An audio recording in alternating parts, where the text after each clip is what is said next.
Abubakari, sauti ya watoto waliokosa malezi ya kweli. Ya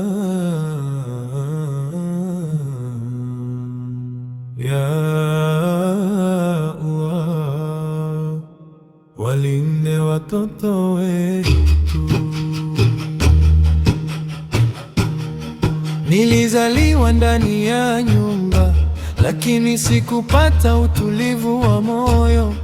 Baba yupo lakini mbali na maisha yangu. Mama nalia kimya kila usiku. Chakula kilikuwepo mezani, lakini maneno ya upendo hayakuwepo. Nikaanza kujifunza kutoka mitaani, watu wasionijua wakawa wangu.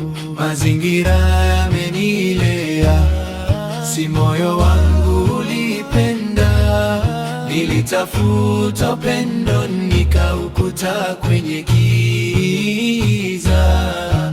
Ewe Allah niongoze kabla sijapotea, nipe nuru ya Qur'an na malezi ya kweli. Wengine wanaishi na mama peke yake, wengine na baba peke yake, na wengine wana wazazi wote wawili, lakini hawana muda wa kusikilizwa. Mtoto akilia usimpe simu tu, mpe moyo wako na mawaidha, kwa sababu ukimwacha aelewe na dunia inaweza kumrudisha akiwa amevunjika. Mazingira yamenilea, nikasahau njia sahihi. Marafiki wabaya wakawa ndugu zangu.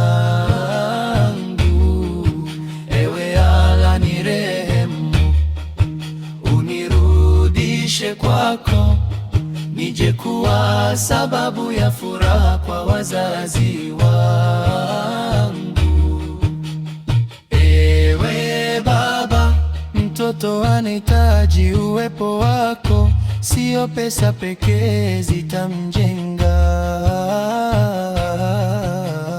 Ewe mama, dua yako ni taa ya nyumba, usichoke kumwombea mwanao. Malezi ni amana kutoka kwa Allah, na kila mzazi ataulizwa siku ya mwisho. Je, uliwalinda watoto wako na maovu, au uliwacha walelewe na mazingira? Ya Allah, walinde watoto wa Kiislamu, wape wazazi hekima ya kulea, na usituache tulelewe na mazingira mabaya.